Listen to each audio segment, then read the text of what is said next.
میں جانتی ہوں تم اپنی ماں سے بہت محبت کرتے ہو، لیکن معاملہ ایک بے گناہ انسان کے قتل کا ہے۔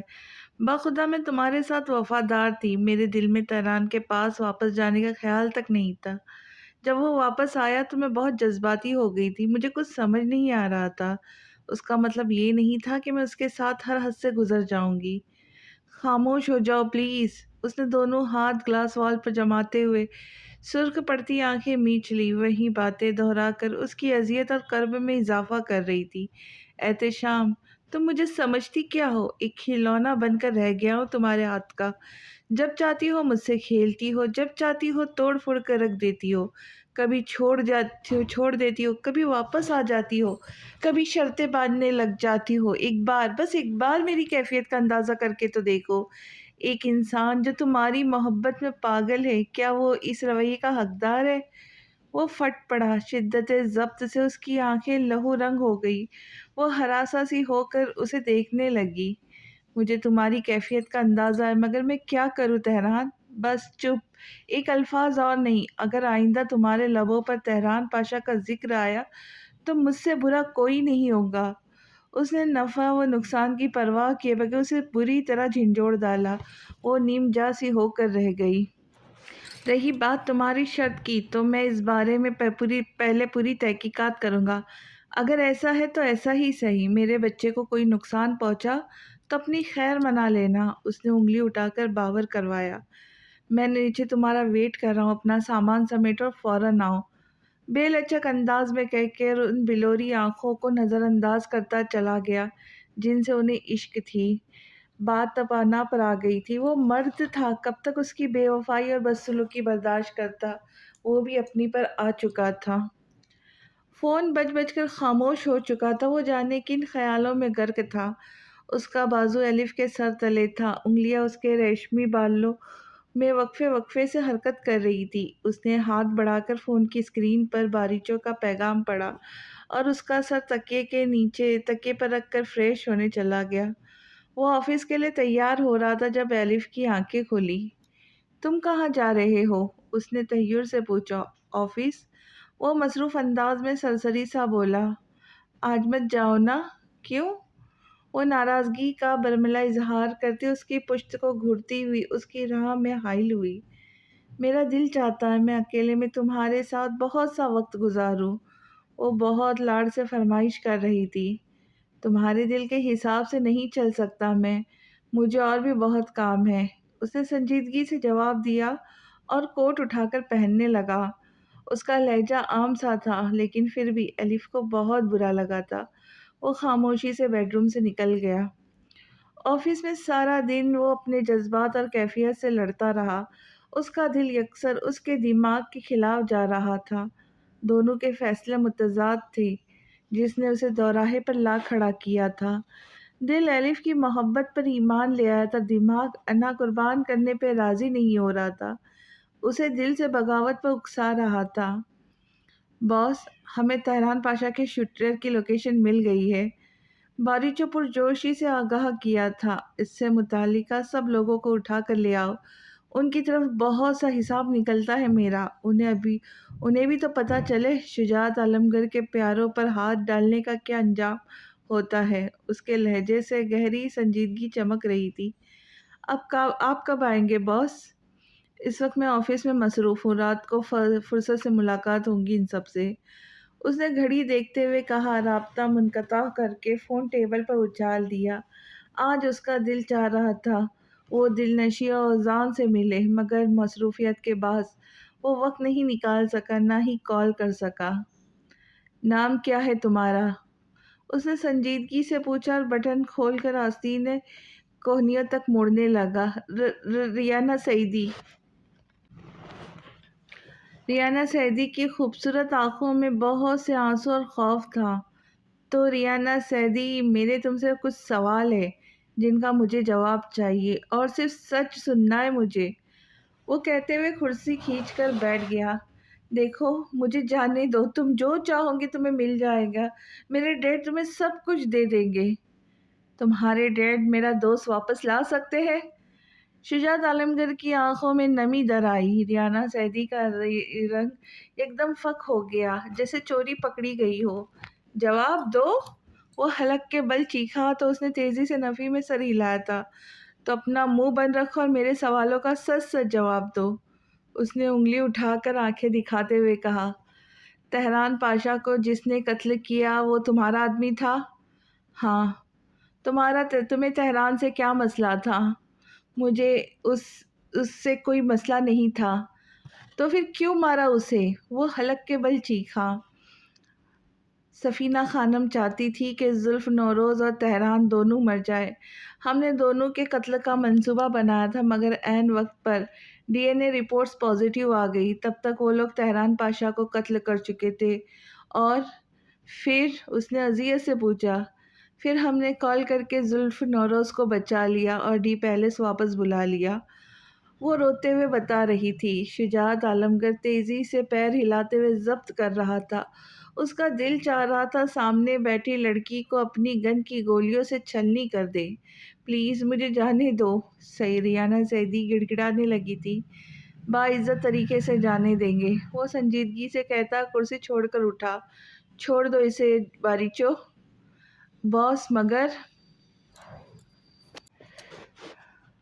جانے دو، اس نے حکم صادر کیا اور تیزی سے چلتا ہوا وہاں سے نکل گیا۔ باریچو نے ریکارڈنگ آف کی اور ریانا سعیدی کو رسیوں سے آزاد کرنے لگا۔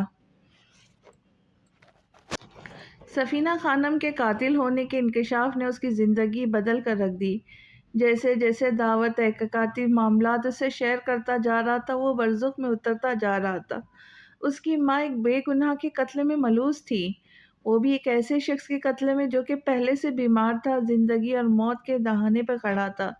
کس قدر بے حسی اور غیر انسانی سلوک کا مظاہرہ کیا تھا انہوں نے۔ وہ سوچتا تو اسے زلف نوروز حق بجانب لگتی، مگر سفینہ خانم کو اپنے ہاتھوں سے کیسے جیل بھیج دیتا۔ وہ اس کی ماں تھی، اس کی کل کائنات۔ اس نے آج تک ان کی نافرمانی، حق تلفی تو دور کی بات، ان کی زیادتی پر بھی کبھی نہیں ٹوکا تھا۔ اس نے اپنی ماں کو اپنی ذات سے بڑھ کر بہت بڑا درجہ دے دیا تھا، اپنی خوشی اور دکھوں کی پرواہ نہیں کی تھی۔ وہ ان کے اشارے پر ذیست قربان کر سکتا تھا۔ وہ کیسے انہیں سزا دینے کے بارے میں سوچ سکتا تھا؟ شدت سے سکون کی طلب، نیند کی خواہش نے اسے ان کی چوکھٹ پر لا کھڑا کیا تھا۔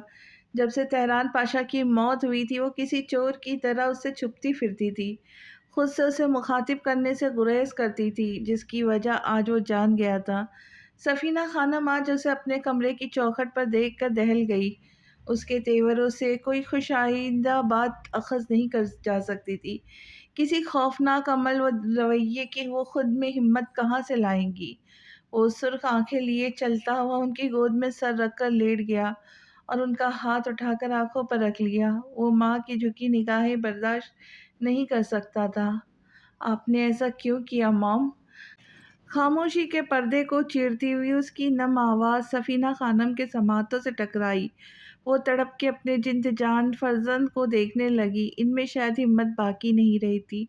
وہ اعتراف کرتی ہی بنی، میں تمہیں درد میں مبتلا ہوتے نہیں دیکھ سکتی تھی احتشام، تمہیں دوسرا مجاہد بننے نہیں دے سکتی تھی بیٹا، میں بس تمہاری بھلائی چاہتی تھی احتشام، بس تمہیں اس دھوکے باز فریبی لڑکی سے بچانا چاہتی تھی۔ وہ سسک کر رو پڑی۔ وہ شخص بیمار تھا ماما، ڈاکٹرز نے کہا تھا اس کے پاس بہت کم ٹائم ہے۔ کیا معلوم وہ اپنے ماں باپ کے ساتھ آخری لمحات گزارنا چاہتا ہو، کیا معلوم وہ اپنے دوستوں سے ملنا چاہتا ہو، کیا معلوم اپنی زندگی کے آخری لمحات میں اس نے کوئی منصوبہ بندی کی ہو، اس کا کوئی خواب ہو، کوئی آخری خواہش ہو۔ آپ نے اپنے بیٹے کو بچانے کی خاطر کسی ماں کی کوکھ اجاڑ دی ماما، آپ نے اتنا بڑا گناہ کیسے کر دیا؟ اس کی آنکھوں پر پڑا ان کا ہاتھ بھیگنے لگا تو ان کا دل کٹنے لگا۔ اور اگر میرے بچے کو یا میرے بیوی کو کچھ ہو جاتا تو میں یقیناً مر جاتا مام، میں جی نہیں پاتا۔ سفینہ خانم نے دہل کر تنبیہی انداز میں اس کے لبوں پر ہاتھ رکھا تھا، جو اس نے آنسو بھری تلخی سے جھٹک دیا تھا۔ مجھے پہلی بار زندگی میں کسی سے محبت ہوئی تھی، میں نے پہلی بار کسی کو اپنا سب کچھ مانا تھا، اس نے مجھے دھوکہ دیا۔ ایسا کیوں ہوا مام؟ کیا اسے میری شدت، جذبات، میرا تڑپنا، میری محبت کچھ نظر نہیں آیا؟ اس کا لہجہ شدید دل برداشتہ شکستگی سے چور تھا۔ سفینہ خانم نے نفی میں سر جھٹکتی اس کا چہرہ ہاتھوں کے پیالے میں لیٹنے لگی۔ تم تو میرے سب سے پیارے بیٹے ہو، تمہارے ساتھ کوئی دھوکہ کیسے کر سکتا ہے؟ بس اس لڑکی کی نیت میں شروع سے کھوٹ تھی میری جان، میں جانتی تھی۔ میں تمہیں اب اس مقام تک آنے سے پہلے روکنا چاہتی تھی۔ تو آپ نے مجھے اس وقت سب کچھ سچ سچ کیوں نہیں بتا دیا مام؟ آپ یہ بھی تو جانتی تھی نا کہ میں اسے کتنا چاہنے لگا ہوں۔ شاید مجھے اس وقت اتنی تکلیف نہ پہنچتی، میں خود کو سنبھال لیتا، مگر اب تو بہت دیر ہو گئی ہے، ہم دونوں ہر حد پار کر چکے مام۔ میں عشق میں اندھا ہو کر اور آپ نے میری محبت میں پاگل ہو کر ماما۔ اب واپسی اور ازالے کی کوئی راہ نہیں ہے ماما، اب تو بس سزا کے مرحلے سے گزرنا ہے۔ اس کے سپاٹ چہرے اور دل خراش پیام نے ان کی رہی سہی ہمت بھی توڑ دی تھی۔ انہیں ساکت چھوڑ کر چلا آیا تھا۔ گاڑی کی فرنٹ سیٹ پر براجمان بے صبری سے اس کا انتظار کر رہی تھی۔ بہت دیر گزر گئی مگر انسپکٹر ایدی سے آتے دکھائی نہیں دیے۔ وہ پریشانی سے گاڑی سے نکل کر سڑک پر چکر کاٹنے لگی۔ تقریباً 5 منٹ کے بعد وہ بھاگتے ہوئے نظر اس کی طرف آتے دکھائی دیے۔ گاڑی اسٹارٹ کرو۔ وہ بوکھلاتے ہوئے چلایا تھا۔ دلنشیں کچھ نہ سمجھی کی کیفیت میں فوراً گاڑی اسٹارٹ کرنے لگی۔ جلدی چلو، ریانہ سیدی کے گارڈز ہمارے پیچھے ہیں۔ باؤنڈری وال سے باہر کودتے وقت اس کا بازو خاردار تاروں سے زخمی ہو گیا تھا، جس کا جائزہ لیتے ہوئے تشویش سے کہہ رہا تھا، تم ٹھیک تو ہو؟ ایسے کیوں بیٹھے ہو؟ ذرا دور آنے کے بعد وہ اسے دیکھنے لگی جو آنکھیں موندے سیٹ کے پشت سے سر ٹکائے ہوئے تھا۔ مجھے شاید چوٹ لگ گئی ہے، اس نے آہستگی سے کہا۔ واٹ؟ تو تم نے مجھے پہلے کیوں نہیں بتایا؟ اس نے ایک دم گاڑی کو بریک ماری تھی۔ وہ بوکھلا کر سنبھلتے ہوئے اب خوشگوار موڑ میں اس کے چہرے پر تفکر کے تاثرات دیکھ رہا تھا جو خالصتاً اس کے لیے تھے۔ دکھاؤ مجھے۔ اس نے خون سے زرد ہاتھ اسے دکھایا جو زخم پر رکھے ہوئے تھے۔ دلنشیں کے تاثرات یکلخت بدلے تھے۔ او نو، آئی تھنک تمہیں ڈاکٹر کے پاس جانا چاہیے۔ مجھے نہیں جانا، تم خاموشی سے ڈرائیو کرو، وہ بدمزگی سے بولا۔ رات بہت ہو گئی ہے، میں اس وقت گھر نہیں جا سکتی، کیوں نہ ہم آفس چلتے ہیں؟ انہیں ابھی بہت سا کام کرنا تھا، صبح عدالت میں ثبوت کے ساتھ پیش ہونا تھا۔ تمہارے آفس میں کلینک بھی ہے کیا؟ ایڈی کو جانے کیوں غصہ آ گیا تھا۔ اوہ ہاں، تمہیں تو چوٹ لگی ہے، وہ سوچ میں پڑ گئی۔ میرے اپارٹمنٹ میں چلتے، یہاں سے تھوڑی ہی دور ہے۔ اس نے بغور دلنشیں کے تاثرات دیکھتے ہوئے حل تجویز کیا تو کشمکش میں پڑ گئی۔ ایڈی کو اس کی کیفیت مزہ دینے لگی۔ اتنا کیوں سوچ رہی ہو؟ کچھ میرا ہی خیال کر لے، میں کتنی تکلیف میں ہوں۔ اس نے جان بوجھ کے بسرتے ہوئے کہا تو اس کا دل نرم پڑ گیا۔ وہ فوراً تائیدی انداز میں سر ہلاتی ہوئی ڈرائیو کرنے لگی۔ رشین طرز کی اپارٹمنٹ چھوٹا مگر خوبصورت تھا، ہر چیز سلیقے سے اپنی جگہ پڑی ہوئی تھی۔ وہ آتے ہی اسے بٹھا کر اپنے بیڈ روم میں غائب ہو گیا تھا۔ دلنشیں یوں ہی ریک میں سجے ایوارڈز میڈلز کو دیکھنے لگی۔ بلا شبہ یہ اس کی قابلیت اور بہادری کا منہ بولتا ثبوت تھا۔ کچھ دیر بعد وہ فریش سا اس کے سامنے آیا، زخم پر مرہم پٹی بھی وہ خود کر چکا تھا۔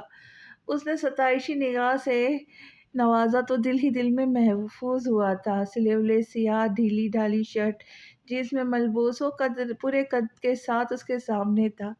پہلی بار وہ اس کی پرکشش پرسنالٹی پہ نظریں چرا گئی۔ اس کا پورا بازو سفید پٹیوں میں جکڑا ہوا تھا، خاردار جھاڑیوں نے اسے زخمی کر دیا تھا۔ I am sorry. It's okay, coffee لیں گی آپ؟ مجھے بھوک لگی ہے، اس نے بے ساختہ کہا تھا، پھر خود ہی شرمندگی سے رخ موڑا۔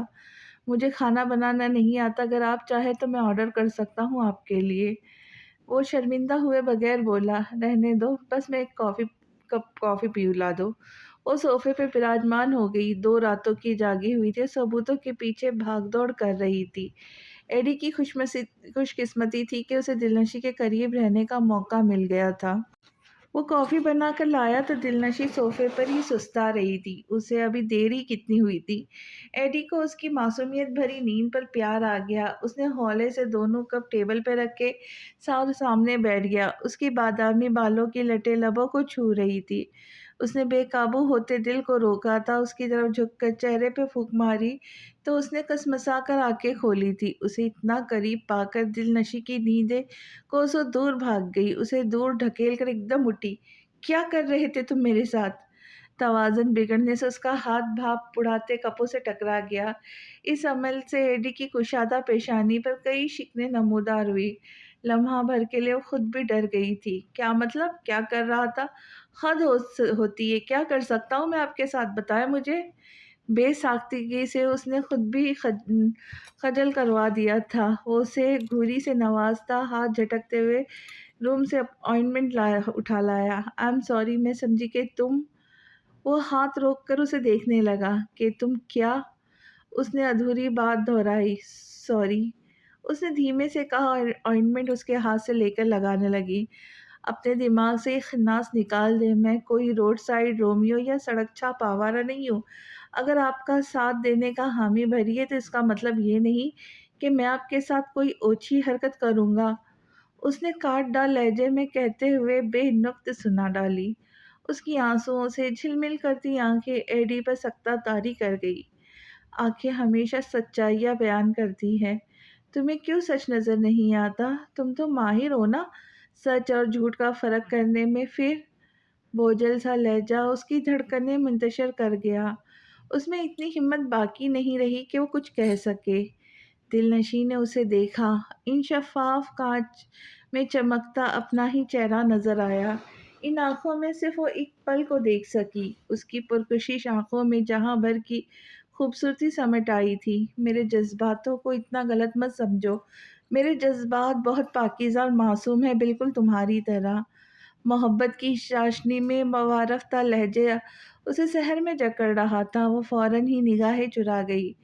چہرے پر کھلتے سرخ رنگ اور یاقوتی لبوں کی تھرتھراہٹ ایڈی کو مدہوش سا کر گئی۔ اس نے زخم کو مسیحائی بخشتا دلنشیں کا ہاتھ گرفت میں لے لیا۔ روز اول تمہاری محبت کے نقش پر روشن ہے دلنشیں۔ مجھے یہ جان کر بہت حیرانگی ہوتی ہے کہ جو لڑکی اپنے دوست سے اتنی محبت کر سکتی ہے، اسے اگر میں اپنی زندگی میں شامل کر لوں تو باغ و بہار ہو جائے گی میری زندگی۔ یہ ممکن نہیں ہے، اس نے حتی المکان اسے ٹوکا تھا۔ آپ کو اپنی شرط ہے نا مس دلنشیں؟ اس کا مسکراتا لہجہ کچھ جتاتا ہوا تھا۔ دلنشیں نے چونک کر اسے دیکھا۔ اس کی ڈبڈبائی آنکھیں لمحہ بھر کو اس کی آنکھوں سے ٹکرائی تو کائنات تھم سی گئی۔ اب تو سانسیں بھی صرف تمہارا نام پکارتی ہے دلنشیں۔ محبت کی چاشنی میں وارفتہ لہجہ اسے سحر میں جکڑ رہا تھا۔ اس نے درشتی سے اپنا ہاتھ لے کر اس کے جذباتوں کو ایک خسیس خاموشی کے نظر کر دیا۔ کیا ملا تمہیں ریانہ سعیدی کے گھر سے؟ اس نے بات بدلتے ہوئے کنفیوز ہو کر پوچھا۔ ایڈی نے ایک لمبی سانس کھینچی اور اٹھ کر کوٹ کے جیب سے ایک چپ نکالی، لیپ ٹاپ میں کنیکٹ کرنے لگا۔ اس نے کوئی ضد اور کسی قسم کا احتجاج نہیں کیا تھا، نہ ہی گلہ یا شکوہ کیا تھا۔ اس کے رویے میں اس قدر احترام تھا کہ وہ شرمندہ سی ہو گئی۔ جیسے جیسے دن گزرتے جا رہے تھے اس نے مصروفیات پال لی تھی، حالانکہ حاصلات حاضرہ سے جان چھڑانے اور ڈپریشن سے بچنے کی خاطر وہ اور زیادہ مصروف ہو گیا تھا، کیونکہ اب اسے علم ہو گیا تھا اس کے ہاتھ میں کچھ بھی نہیں رہا۔ وہ اپنی ماں کی کوئی مدد نہیں کر سکتا تھا۔ زلف کو اس کا چہرہ محض رات کی تاریکی میں دیکھنے کو ملتا تھا، تھکا تھکا سا، اکتایا، بیزار، ہر وقت کام میں مصروف۔ اس کی طرف نظر بھر کر دیکھنا بھی گوارا نہیں کرتا تھا۔ وہ جذباتوں سے گندا شخص بھلا اس سے بے خبر رہ سکتا تھا؟ کہاں اسے دیکھتے ہی پھول کی مانند کھن لٹنے والا، اس کی توجہ کا طلبگار، اس کی محبت بھری نگاہوں کا خواہش مند ایک دم سے بدل گیا تھا۔ آج کل وہ دوبارہ الیکشنز لڑنے کے ہاتھ پیر لڑا رہا تھا۔ اس بار وہ ہارنا نہیں چاہتا تھا، ہارنے کی گنجائش ہی نہیں تھی۔ وہ پہلے بھی اسے اس روپ میں دیکھ چکی تھی۔